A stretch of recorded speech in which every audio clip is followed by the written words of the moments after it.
एक जंगल में एक हाथी रहता था। वह बड़ा दयालु था। मुसीबत के समय वह सदा सबकी सहायता किया करता था। उसके इस स्वभाव के कारण जंगल के सभी जानवर उसे बहुत पसंद करते थे। एक दिन हाथी को प्यास लगी और वह पानी पीने नदी पर गया। वहां उसने देखा कि नदी के किनारे एक बड़े से पत्थर के नीचे एक मगरमच्छ दबा हुआ है और दर्द से करा रहा है। हाथी ने उससे पूछा, मगरमच्छ भाई, ये क्या हो गया? तुम इस पत्थर के नीचे कैसे दब गए? मगरमच्छ ने कराहते हुए उत्तर दिया, क्या बताऊं हाथी दादा, मैं खाना खाकर नदी किनारे आराम कर रहा था। जाने कैसे उस बड़ी चट्टान का ये टुकड़ा टूटकर मुझ पर आ गिरा। बहुत दर्द हो रहा है, मेरी मदद करो। इस पत्थर को हटा दो, मैं जिंदगी भर तुम्हारा एहसानमंद रहूंगा। हाथी को उस पर दया आ गई, लेकिन उसे डर भी था कि कहीं मगरमच्छ उस पर हमला न कर दे, इसलिए उसने पूछा, देखो मगरमच्छ भाई, मैं तुम्हारी मदद तो कर दूं, लेकिन वादा करो कि तुम मुझ पर हमला नहीं करोगे। मैं वादा करता हूँ, मगरमच्छ बोला। हाथी मगरमच्छ के पास गया और उसकी पीठ से भारी पत्थर हटा दिया। लेकिन पत्थर के हटते ही धूर्त मगरमच्छ ने हाथी का पैर अपने जबड़े में दबा लिया। हाथी करा उठा और बोला, ये क्या मगरमच्छ भाई, ये तो धोखा है। तुमने तो वादा किया था। लेकिन मगरमच्छ ने हाथी का पैर नहीं छोड़ा। हाथी दर्द से चीखने लगा। कुछ ही दूर पर एक पेड़ के नीचे एक भालू आराम कर रहा था।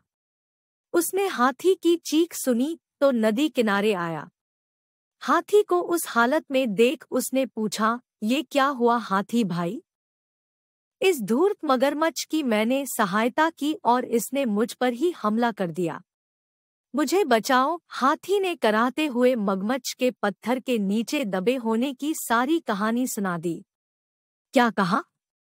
ये मगरमच्छ पत्थर के नीचे दबा था और फिर भी जिंदा था।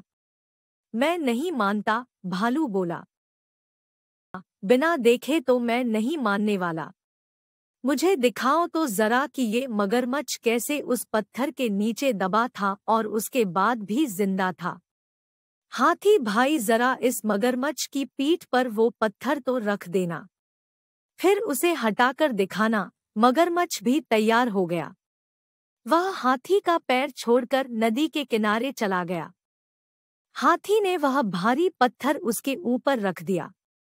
मगरमच्छ भालू से बोला, ये देखो, मैं ऐसे इस पत्थर के नीचे दबा था। अब यकीन आया तुम्हें?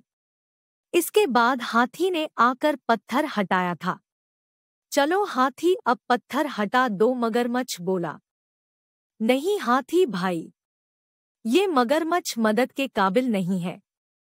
इसे ऐसे ही पड़े रहने दो, आओ हम चले, भालू बोला। इसके बाद हाथी और भालू वहां से चले गए। मगरमच्छ वहीं पत्थर के नीचे दबा रहा। उसकी धूर्तता का फल उसे मिल चुका था। इस कहानी से हमें यह सीख मिलती है कि हमें हमेशा सहायता करने वाले के प्रति कृतज्ञ रहना चाहिए और बुद्धिमानी से किसी भी मुसीबत से निकला जा सकता है। इस प्रकार की ज्ञानवर्धक एवं रोमांचक कहानियों के लिए हमारे चैनल को सब्सक्राइब करें। धन्यवाद।